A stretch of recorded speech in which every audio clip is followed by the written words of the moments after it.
우리가 들을 수 있는 신앙 또 실천할 수 있는 믿음이라는 제목을 가지고 8월 한 달 내내 말씀을 같이 나누고 있습니다. 오늘 마지막 시간 들리는가 큰 빗소리가 주제를 가지고 말씀을 가지고 같이 은혜 나누겠습니다.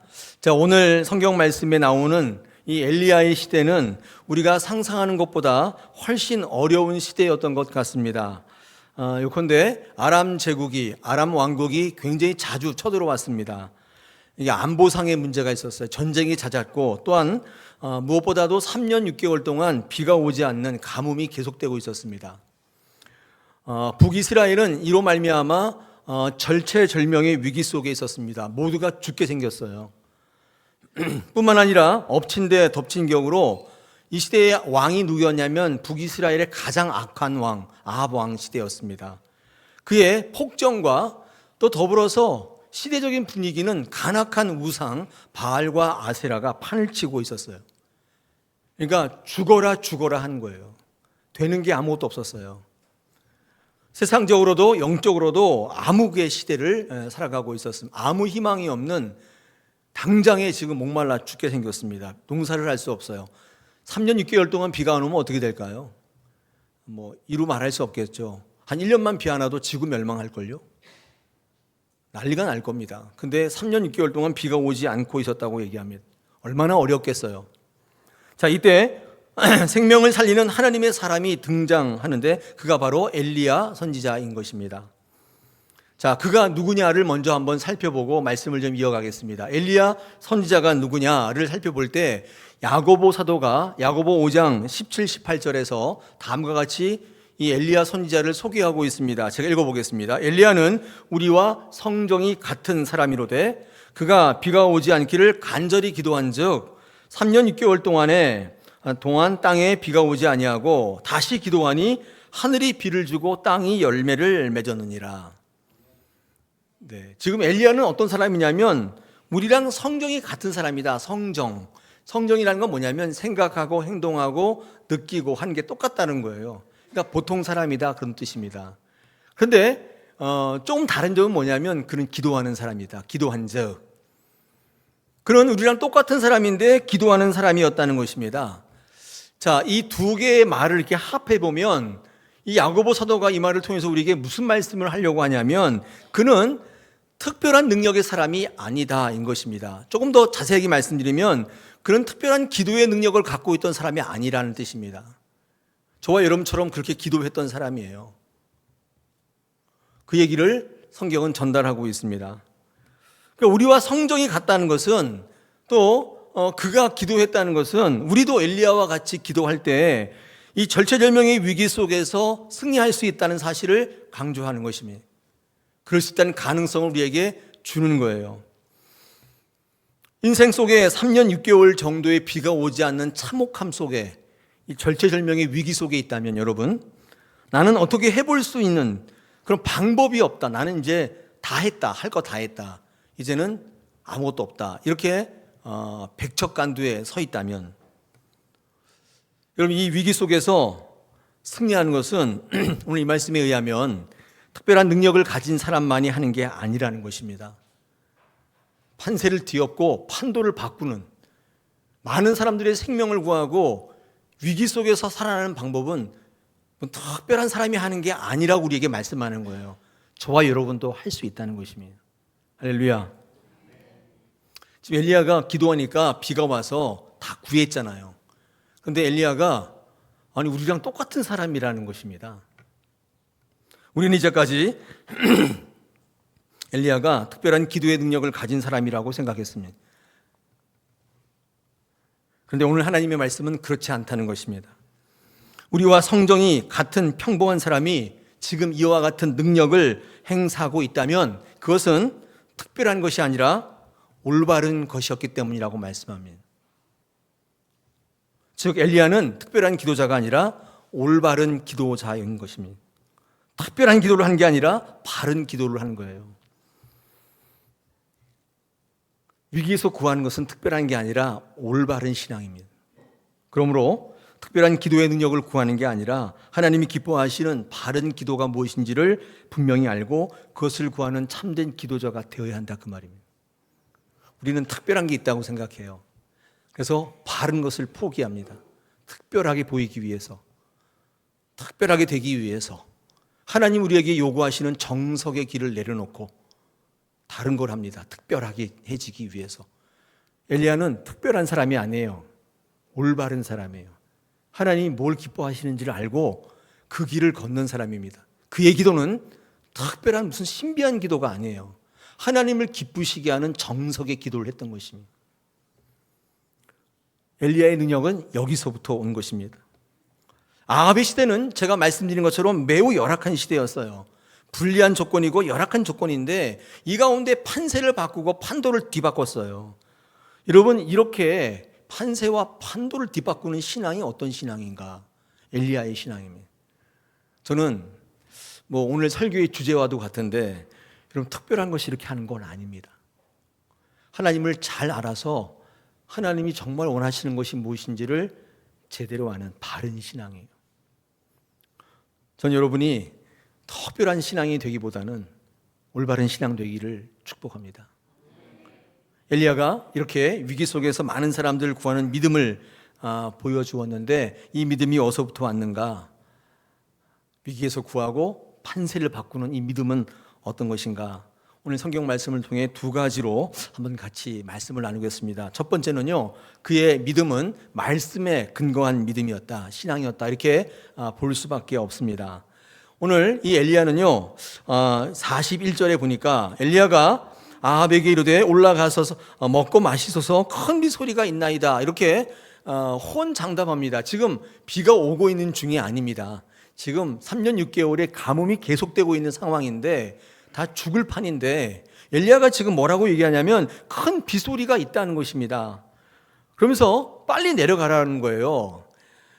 그러니까 이게 도무지 사람들이 볼 때 물을 못 먹더니만 드디어 미쳤구나, 이렇게 생각할 수밖에 없겠죠. 비가 안 오고 지금 계속 가뭄인데, 이렇게 얘기하는 것입니다. 자, 엘리야가 이렇게 말할 수 있었던 근거가 뭘까요? 모든 사람들이 지금 목말라서 다 죽게 생겼는데 극심한 가뭄이 계속되고 있는데 엘리야 혼자만은 지금 큰 비 소리가 있다, 큰 비가 온다고 호언장담하는 것입니다. 무엇을 근거로 이 엘리야가 이런 얘기를 하는 걸까요? 오늘 본문에 열왕기상 18장 1절로 한번 가보겠습니다. 1절에 가니까 뭐라고 되어 있냐면 이렇게 되어 있습니다. 많은 날이 지나고 제3년에 여호와의 말씀이 엘리야에게 임하여 이르시되 너는 가서 아합에게 보이라, 내가 비를 지면에 내리리라. 여러분, 이 엘리야가 이렇게 호언장담한 것 뒤에는 뭐가 있어요? 하나님의 말씀이 있는 거예요. 하나님께 그렇게 말씀하신 거예요. 하나님의 음성을 들었기 때문에 이렇게 얘기한 거지 엘리야가 자기 마음대로 얘기한 게 아닙니다. 엘리야가 위기 속에서 다른 사람들이 듣지 못하는 큰 소리를, 큰 비소리를 듣게 되었습니다. 그리고 비가 올 거라고 확신합니다. 이 근거가 뭐냐? 오늘 여러분 18장 1절에서 확인했듯이 하나님의 말씀이며 하나님의 약속입니다. 여기에 근거한 거예요. 엘리야가 어떤 과학적 통계나 데이터를 가지고 말한 게 아니에요. 기상청에 듣고 분석해서 슈퍼컴퓨터로 분석해서 얘기한 게 아닙니다. 자신의 경험과 육감으로부터 온 것도 아니에요. 엘리야가 이렇게 장담한 것은 말씀을 통해서 빗소리를 들은 거예요. 아무도 듣지 못하는 말씀을 듣는 것입니다. 이것은 엘리야의 특별함이 아니라 엘리야의 올바름에서 오는 거예요. 바른 신앙하면 진짜 하나님의 음성을 듣게 된다는 거예요. 여러분, 특별함을 추구하시기 위해서 발음을 버리는 경우가 참 많아요. 정도를 버려요. 그 길을 걷지 않아요. 그러면 평범해지는 것처럼 보이기 때문에 하나님이 말씀하신 대로 안 하고 내 방법대로 하는 거예요. 특별해지려고. 근데 특별하지 않습니다. 그거. 정말 판세를 뒤엎는 신앙은 이렇게 올바른 신앙에서, 바른 신앙에서 오는 것입니다. 우리가 추구하는 신앙은 특별한 신앙이 아니라 올바른 신앙인 것을 믿습니다. 오늘도 지금도 우리에게 바르게 말씀하시는 그 음성을 들으시기를 축복합니다. 말씀이 임할 때 말씀이 빗소리를 듣게 하는 것입니다. 말씀은 사람을 통해, 사건 사고를 통해 우리에게 말씀하시는 하나님의 음성을 듣게 해줍니다. 말씀이 내재해 있지 않으면 어떤 일이 벌어지거나 무슨 일이 있을 때 먹통이에요. 모릅니다. 그냥 가만히 멍하게 있을 수밖에 없어요. 그 일이, 그 사고가, 그 사건이, 그 사람이 내게 뭐라고 하는지 들을 수가 없어요. 예수님은 뭐라고 말씀하셨냐면 귀가 있지만 듣지 못하고 입이 있지만 말하지 못한다고 그랬어요. 왜냐하면 그 안에 하나님의 말씀이 내재하지 않기 때문에 소리를 듣지 못하게 하는 것입니다. 말씀이 없으면 그 안에 말씀하시는 하나님의 음성과 계획과 그분의 큰 뜻을 볼 수도 들을 수도 없다는 것입니다. 그러므로 말씀은 하나님의 음성을 듣게 하는 능력이에요. 우리가 말씀을 읽고 말씀을 공부하고 말씀을 또 연구하고 설교를 듣고 또 집에 가서 또 큐티하고, 여러분 이런 이유가 뭐냐면 이렇게 말씀이 우리 안에 내재해 있으면 여러분도 알지 못하게 주변에서 사는 모든 소리 속에서, 사건 속에서 하나님의 음성을 듣게 돼요. 그래서 신중해지고 때로는 안정감을 누리고 때로는 조급해지지 않게 합니다. 그 소리를 듣지 못하면 조급해지는 거예요. 오늘 우리 다사랑교회에서 예배드리고 교제하고 헌신 봉사하시게 될 텐데 이때 하나님의 말씀이 아닌 다른 것들이 들리지 않게 되기를 축복합니다. 내 자신 안에 있는 주장들, 불평, 불만의 소리들, 다른 사람들이 하는 험담과 비난과 자기 자랑의 소리들, 이것들이 들리지 않고 오직 하나님의 말씀만이 여러분께 들리시기를 축복합니다. 그럼 귀한 신앙 되기를 원합니다. 우리 다사랑의 모든 분들은 과학적인 사람, 경험의 사람이 아니라 말씀의 사람이 되기를 축복합니다. 말씀의 사람이 되면 남들이 보지 못하고 듣지 못하는 것들을 보고 듣게 되는 것입니다. 이걸 뭐라고 하는지 아세요? 이거를 능력이라고 하는 것입니다. 능력이 그렇게 생기는 거예요. 사람들의 이야기는 그저 소리에 불과합니다. 거기에 집중하게 되면 소리에 하나님의 음성이 묻히게 되는 것입니다. 교회 안에서도 하나님의 음성을 듣지 못하도록 인간의 소리들이 난무합니다. 교회 와서 사람의 소리만 잔뜩 듣다가 가시는 분이 있어요. 교회를 나갈 때 오늘 교회 괜히 왔다, 이렇게 하시는 분들도 있을 수 있겠죠. 오늘 이 시간에는 하나님의 말씀에 집중하는 시간이고 하나님의 음성을 듣는 시간이에요. 이게 그냥 끝나는 게 아니라 여러분 세상에 나갔을 때 많은 소리들 가운데 하나님의 음성을 듣게 해주는 것입니다. 그래서 분별할 수 있게 해주고 다른 인생을 살아가게 만든, 불리한 위기에 판세 판도를 뒤바꾸는 거예요.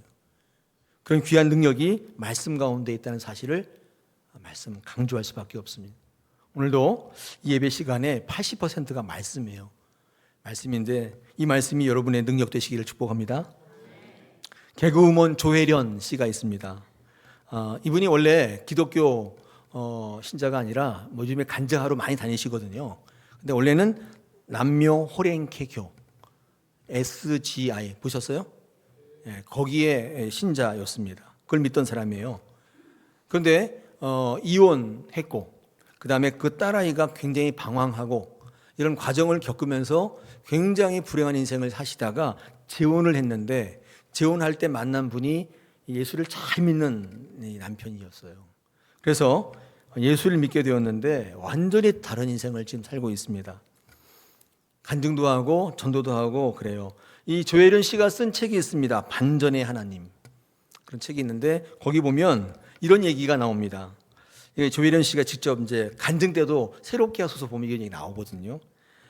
성경을 읽지 않으면, 또 예배하지 않으면, 말씀을 읽지 않으니까 남묘 호랭케교에서 이미 예전에 나왔는데 성경을 안 읽으니까 나도 모르게 그거를 돌아보게 되더래요. 더 나아가서는 자기가 상상한 신을 자꾸 만들더래요. 남묘 호랭케교가 뭐 그런 건가 봐요. 말씀이 나를 지배하지 않으니까 나도 모르게 내가 원하는 신앙을 내가 만들어서 신앙하더라는 거예요. 조혜련 씨가 이런 얘기를 합니다. 말씀을 듣고 말씀을 읽고, 남편이 항상 말씀 있는 걸 강조한대요. 그랬더니 말씀을 믿는 것뿐만 아니라 말씀을 전달하는 능력까지 생기더래요. 내가 지금 여러분 앞에서 말하는 이 능력이 있다면 이건 오로지 말씀의 능력이라고 그분이 간증합니다.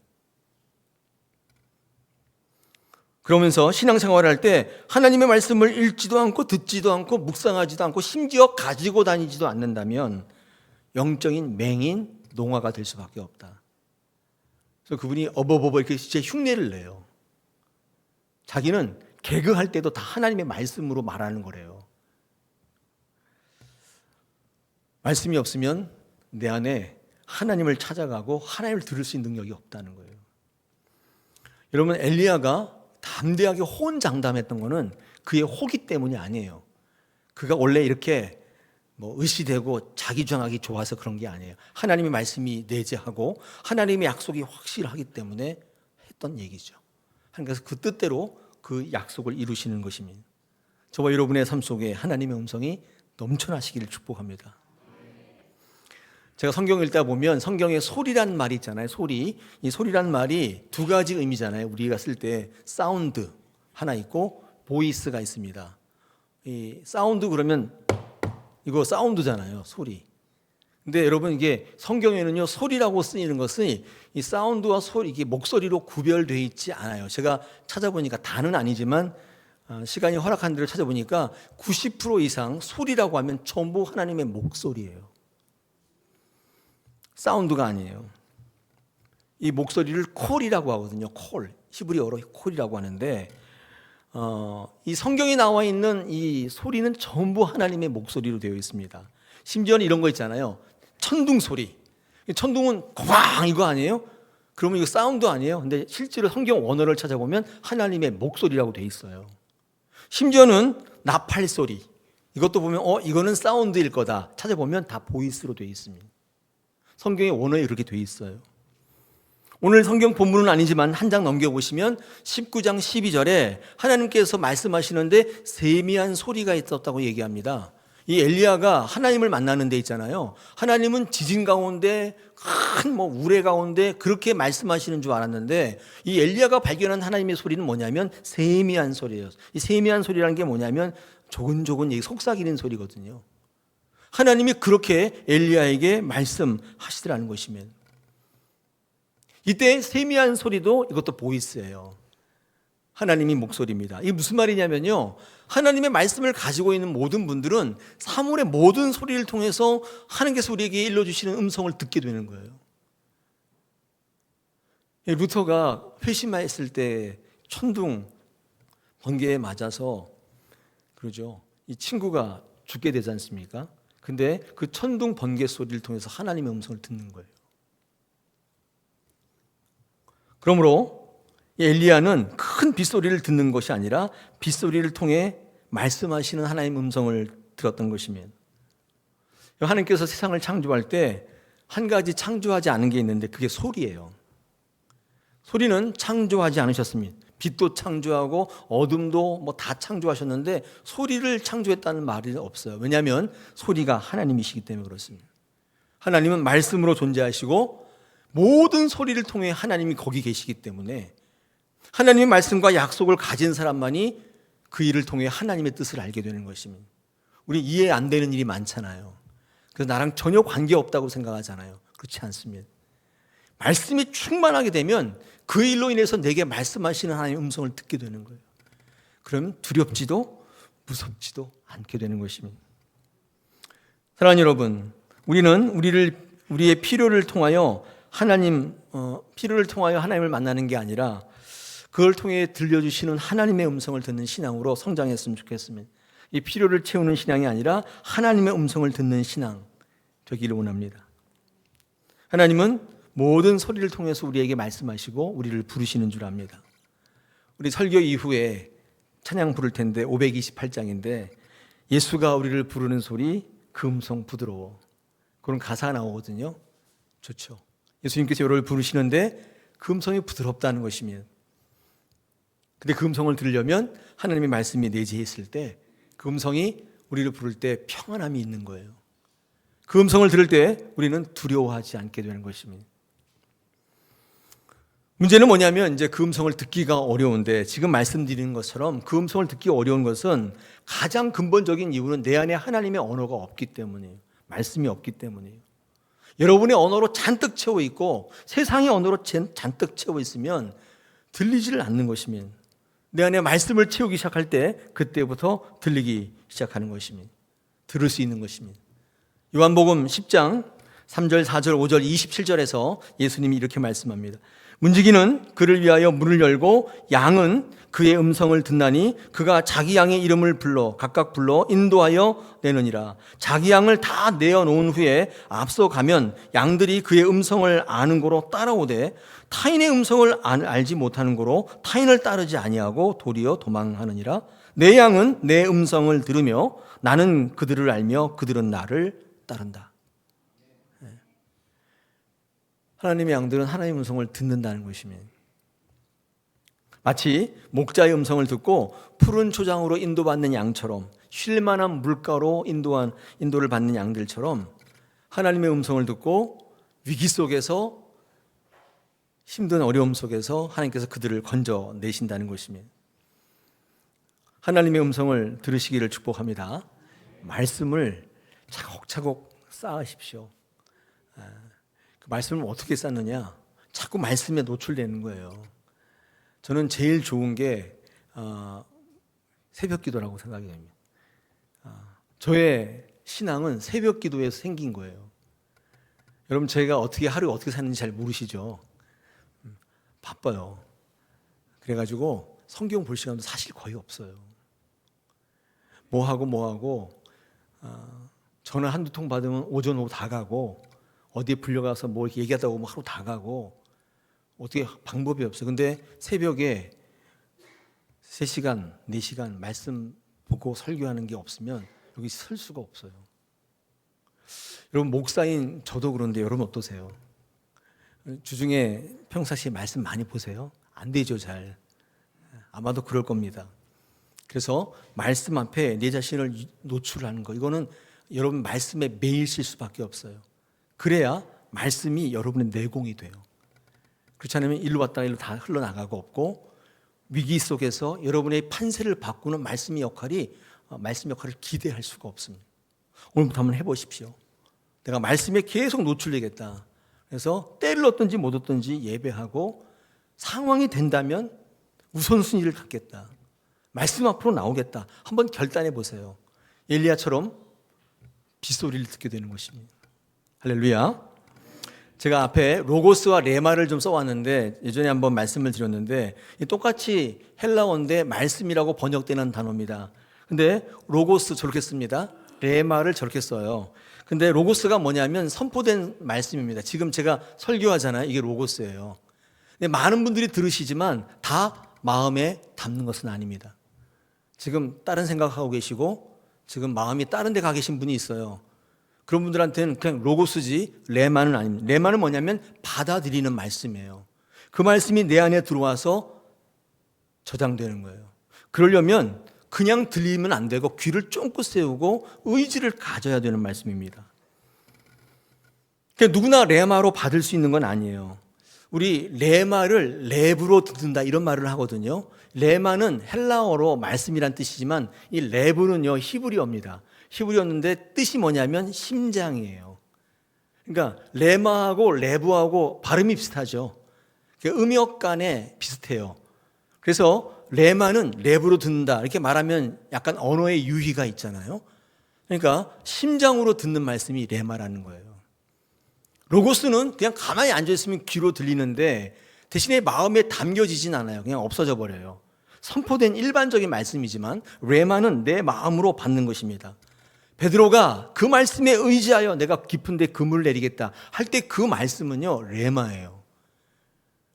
누가복음 5장에 말씀이 많이 나오거든요. 말씀을 선포하시고 말씀을 가르치심에 다 로고스인데 헬라어 원문에 보면 말씀에 의지할 때 그때 그 말씀만 레마예요. 왜냐하면 베드로가 자기 의지를 내려놨기 때문이에요. 그때 들어온 말씀이에요. 그 말씀은 그의 인생의 판도를 바꾸는 것입니다. 판세를 뒤바꿔버리는 것입니다. 남들이 듣지 못하는 음성을 듣게 하는 것입니다. 그게 레마인 것입니다. 그러므로 레마는 의지적인 들음이죠. 랩으로 듣는 거죠. 심장. 이 히브리어로 심장이라는 뜻이거든요. 완전히 인생을 바꿔버리는 것입니다. 전에 우리 안수 집사 헌신 예배 때 제가 고린도전서 4장 1절 말씀을 가지고 설교한 적이 있습니다.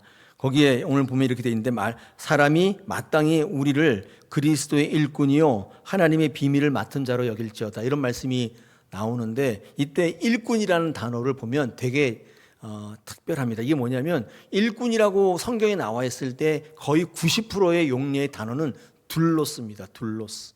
이게 노예라는 뜻이거든요. 종.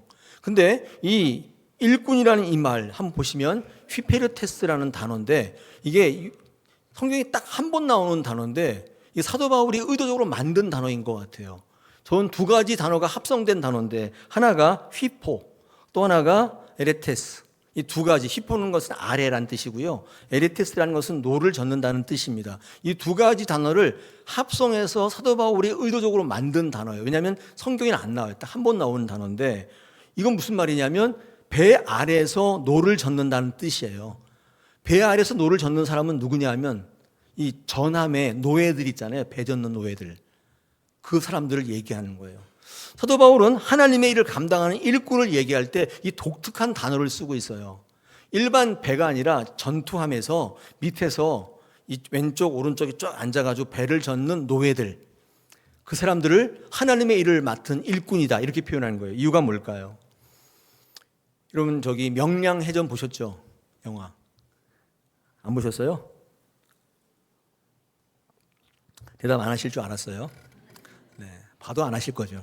보면 배 밑바닥에 이렇게 왼쪽 오른쪽에 이 노예들이 쫙, 그 노예는 아니었는데 어쨌든 이 사람들이 쫙 앉아서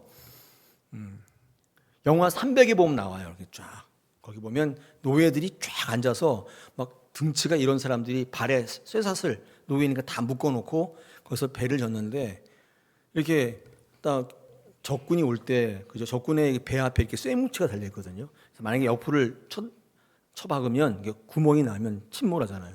그럼 위에 있던 지휘관이 적의 배가 막 달려오면 피해야 되잖아요. 그러면 지시를 해요. 좌로 500 이렇게 지시를 하면 밑에 있는 전달자가, 밑에 있는 고수, 이 북을 치는 사람에게 좌로 500 이렇게 한다고요. 그러면 그 말을 좌쪽에 있는 사람이 듣고 500 정도의 노를 쳐야 돼요. 대신에 우쪽에 있는 사람 노를 움직이면 안 돼요. 그러면 노가 부러지거나 배가 안 돌아가겠죠. 그러면 쳐받치면 침몰하는 거예요. 옛날에 해상 전투가 다 그렇잖아요. 여러분 근데 이 북소리를 둥둥 치는데 이게 들리겠어요? 들릴까요? 안 들릴 것 같아요. 얼마나 무섭겠어요. 파도 소리에 뭐 한포 쏘죠. 쇠고랑 철렁철렁 하죠. 어떤 사람 막 울죠. 여기 거기에 북소리가 어떻게 들려요? 뭐 확성기가 있는 것도 아니고. 뭐로 들어야 돼요? 이 울리는 심장으로 들어야 돼요. 둥둥둥 울릴 때 눈을 감고 그걸 들어야 배가 움직이는 거예요. 그렇지 않으면 죽는 것입니다. 이 사도 바울이 휘페르테스라는 단어는 이렇게 제가 해설서를 읽어봤는데 너무 은혜가 됐어요. 우리 교회라는 큰 배가 움직일 때 하나님의 음성을 내 마음으로 듣지 못하고 귀로 듣게 되면 들리지도 않을 뿐더러 쳐들어오는 이 사단의 함선에 쳐받쳐가지고 침몰하는 것입니다. 배를 돌리려면 소리를 들으죠. 하나님의 음성을 들을 수 있어야 되잖아요. 오늘도 여러분의 인생 가운데 이 전쟁과 같은, 아까 3년 6개월 동안에 비가 안 오는 이 절체절명의 위기 속에서 움직여야 되는데 어떻게 할 수 있겠느냐? 음성을 들을 수밖에 없어요. 말씀이 있어야 들려요. 없으면 아무렇지도 않아요. 그냥 허공 멍해요. 아무 소리도 안 들려요.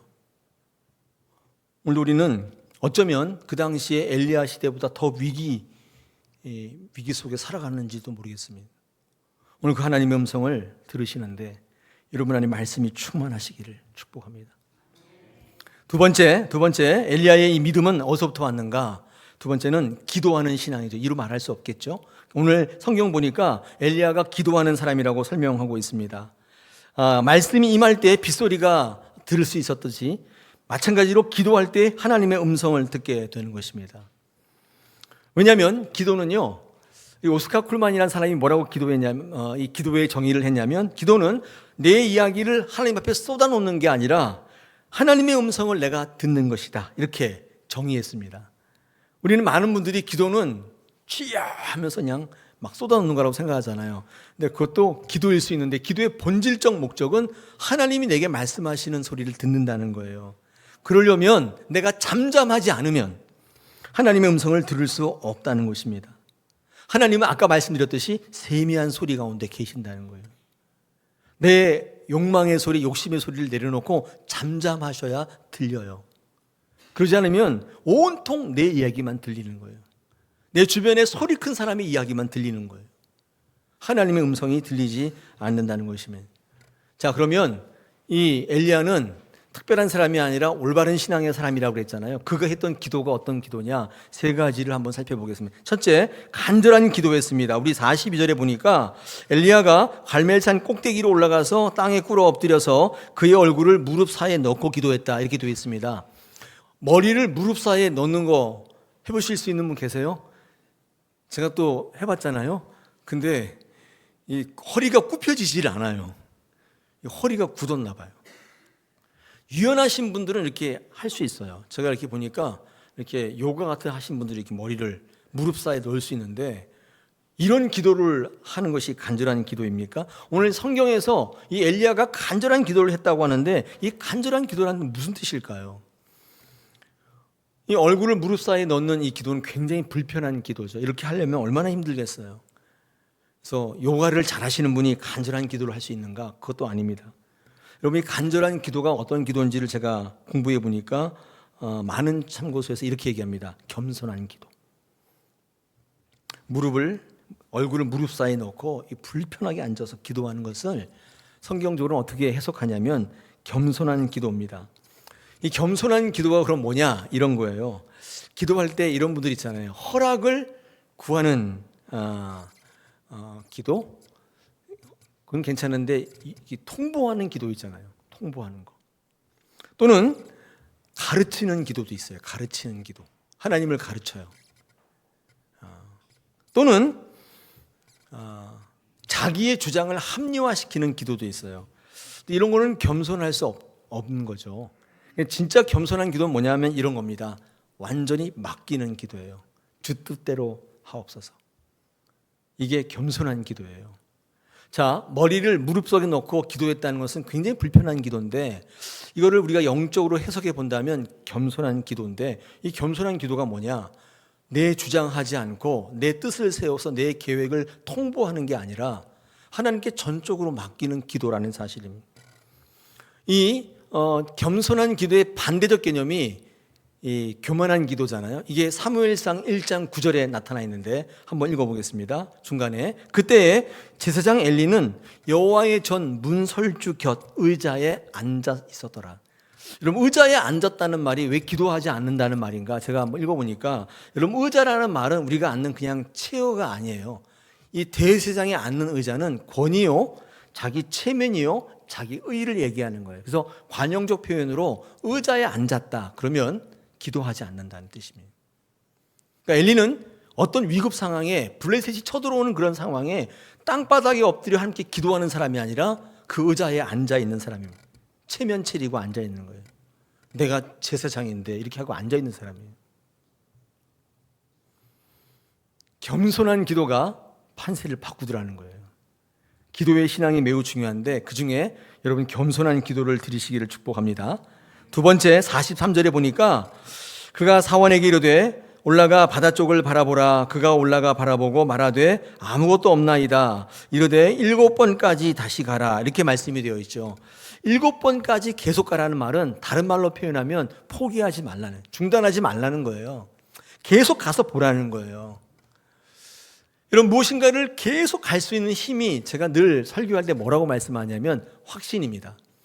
확신이 없으면 계속 못 가요. 의심이 들면 반드시 중단하게 돼 있어요. 확신이 있을 때만 끝까지 갈 수 있습니다. 인내할 수 있으려면 확신이 있어야 돼요. 신앙생활 가운데 확신에 거하는 신앙이 매우 중요합니다. 여러분, 신앙의 모든 포커스를 확신을 갖도록 하셔야 돼요. 제가 기도하다가 한번 중단해 본 경험이 있잖아요. 어떨 때인가 한번 돌아보면 이럴 때예요. 기도하다가 내 뜻대로 되지 않았을 때, 내가 원하는 응답을 받지 못했을 때 기도 중단하게 되더라고요. 그리고 속으로 뭐라고 생각하냐면 기도할 필요 없구나. 기도해도 소용없구나. 이렇게 생각이 되어지고 기도의 반대론자가 되든지 기도의 무용론자가 돼요. 그래서 여러분 주변에 이런 분들이 있죠. 기도해도 소용없어. 이렇게 말하는 분들 혹시 계세요? 그분은 기도 안 하는 분이 아니라 기도를 했다가 실패하신 분이에요. 기도를 했는데 내 뜻대로 이루어지지 않은 케이스예요. 여러분, 그래서 지속적인 기도를 하려면 응답을 위한 기도를 하시면 안 돼요. 응답 받으려고 기도하면 반드시 그만둬요. 왜냐하면 하나님은 여러분 뜻대로 움직여 주시지 않을 거기 때문에. 그럼 어떤 기도를 해야 돼요? 하나님과 친밀과 화목의 기도를 하셔야 돼요. 즉 관계를 위한 기도의 자리에 앉으셔야 돼요. 이때 끝까지 가요. 왜요? 심판대 앞에까지 갈 것이기 때문에 중단하지 않게 되는 거예요. 오스카 쿨만의 이 기도의 정의, 기도는 내 것을 쏟아놓는 것이 아니라 하나님의 음성을 듣는다. 그 말이 굉장히 마음에 와닿습니다. 계속 갈 수 있는 기도, 확신인 것입니다. 하나님 말씀에 확신이 있으시기를 축복합니다. 할렐루야. 자, 마지막으로 44절 보니까 어떤 기도를 했는가? 엘리야가 7번째 이르러서는 그가 말하되 바다에서 사람의 손만한 작은 구름이 일어나나이다. 이렇게 이제 사원이 얘기하는 거예요. 그러니까 엘리야가 됐다. 가서 아합에게 얘기하라. 빨리 내려가라. 비 엄청 온다. 아니 지금 비 오는 것도 아니고 이 손바닥만한 조그만 거 하나 본 것뿐이에요. 근데 이 엘리야가 너무 샴페인을 일찍 터뜨리는 거 아니에요? 그러다 비 안 오면 어떡하려고? 뭐 먹구름이 막 끼고 그런 것도 아니고 요만한 손바닥만한 구름을 봤을 뿐인데 왜 이렇게 호들갑을 떨죠? 여러분, 이 기도는 어떤 기도냐면 제가 제목을 이렇게 붙였습니다. 민감한 기도. 여러분, 이게 민감한 영성이 필요한데 이 민감한 영성은요, 여러분 잘 들으셔야 돼요. 민감한 영성은 상황에 민감하라는 뜻이 아니라 하나님께 민감한 거예요. 상황이 민감하시면 상황에 끌려다녀요. 뭐 이렇게 한번 이렇게 되면 완전히 갔다가 또 이렇게 되면 이렇게 갔다가 왔다리 갔다리 하는 인생을 살게 되죠. 그게 아니라 하나님께 민감한 거예요. 하나님께서 어떻게 이루시냐면 작은 것을 통해서, 하찮은 것을 통해서 크고 강한 것을 부끄럽게 하세요. 이게 하나님의 방법이거든요. 그 하나님을 아시는 것입니다. 그래서 하나님께서는요, 우리를 통해서 뭘 주실 때 아주 작은 것을 통해서 주세요. 민감하지 않으면 있는지 없는지도 몰라요. 그때 알아보는 것입니다. 저희 다사랑 교회에 꼭 필요한 영성이 있는데 바로 이게 아닌가 싶습니다. 저희 교회는 주시는 영적인 사명과 더불어서 영적인 자신감이 좀 있으셔야 돼요. 제가 처음엔 좀 없었어요. 아니, 우리 작은 교회, 이런 교회가 뭘 할 수 있겠담. 그냥 그렇게 저렇게 살아야지. 그런 생각을 처음에 솔직히 말씀드리면 했었는데 제가 신앙생활하면서 알게 된 게 있어요. 하나님 앞에 위대한다는 것은 큰 게 아니라 올바른 거예요. 여러분 꼭 기억하셔야 돼요. 하나님이 정말로 위대하다고 선언하시는 것은 큰 게 아니에요.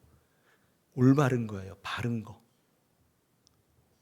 제가 이런 말씀 드리기가 참 뭐한 게, 그럼 너는 올바르냐 이렇게 물으실까 봐.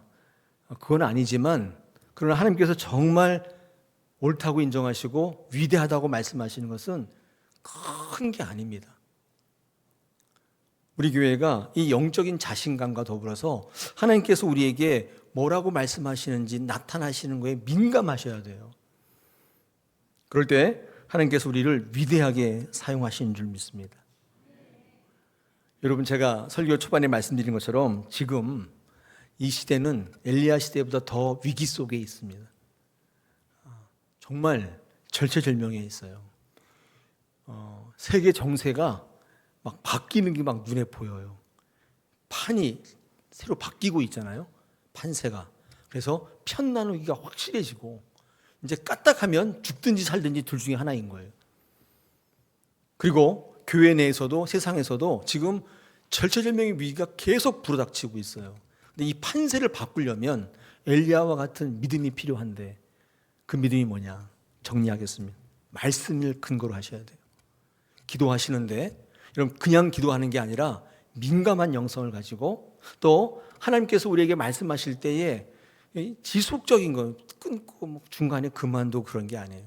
그리고 또 하나님 말씀하실 때 하나님을 온전히 바라볼 수 있도록 하나님 앞에 달려나가시는 기도를 하셔야 돼요. 하나님께서 우리 교회의 모든 상황을 뒤엎으시고 여러분의 인생의 모든 것들을 다 뒤엎으시고 큰 빗소리를 듣게 되실 줄 믿습니다. 들리세요? 큰 빗소리? 들리세요? 아멘 하신 분 세 분만 아직 안 들리세요? 오늘도 이 말씀 가지고 여러분 살아가실 때에 귀한 여러분의 표대의 말씀이 되시기를 축복합니다. 한 주간 승리하시기를 축복합니다.